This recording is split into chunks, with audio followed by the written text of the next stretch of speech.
Good morning. I'm Brandy, Heckel.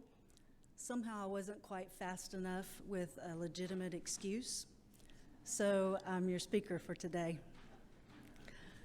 My family has been at St. Martin's for many years, during which I've been part of the Acolytes, Vacation Bible School, Daughters of the King, Radical Hospitality with the Greeters, and your vestry. Let's just say I'm involved. Time and talent, I've got that one down. But when it comes to conveying what stewardship means to me, it's more difficult. It's such an individual and a personal spiritual topic. It's hard to put into words what to share. After praying and asking God for guidance, this is what came to me. I've always known I should give. Scripture tells us so. Just take a look around and you can see why. Christ is a giver, the ultimate giver. He gave me life. He gave me this beautiful world with animals and people. He gave me his son. He gave his son for me. He gave me his spirit to guide me. He gave me eternity to spend with him. He gave me St. Martin's. And he made me in his image. So by my genetic makeup, by his doing, I'm also a giver. And so are all of you. In 2001, we moved to Keller from San Diego. We were an active duty Navy family with 2 small children, transitioning to a reservist status. Mark had been hired with American Airlines, hence the move to DFW. And this was going to be our first time not living in a military community.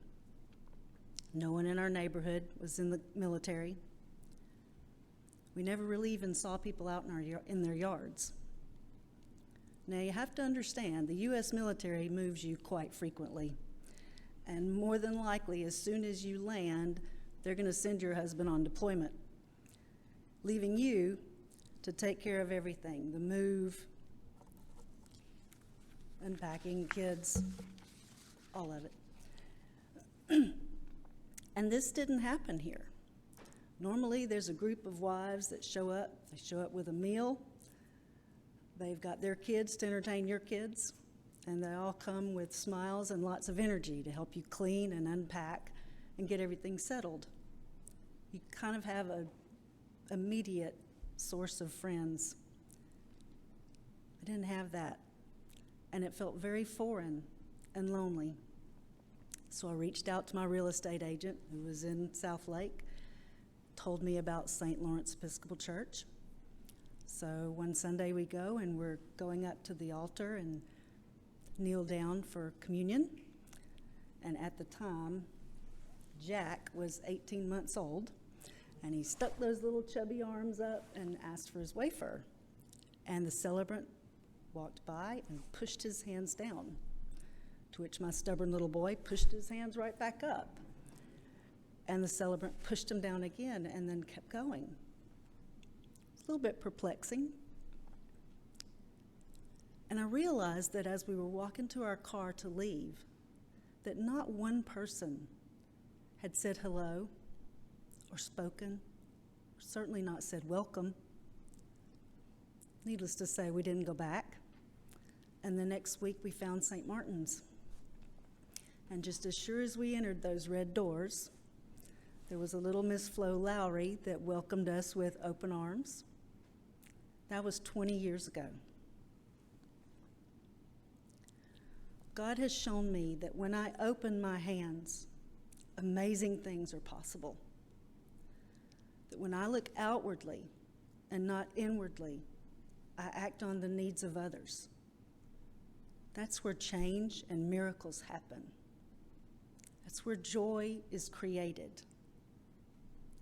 By helping my community and my church family, I keep the right relationship with my blessings.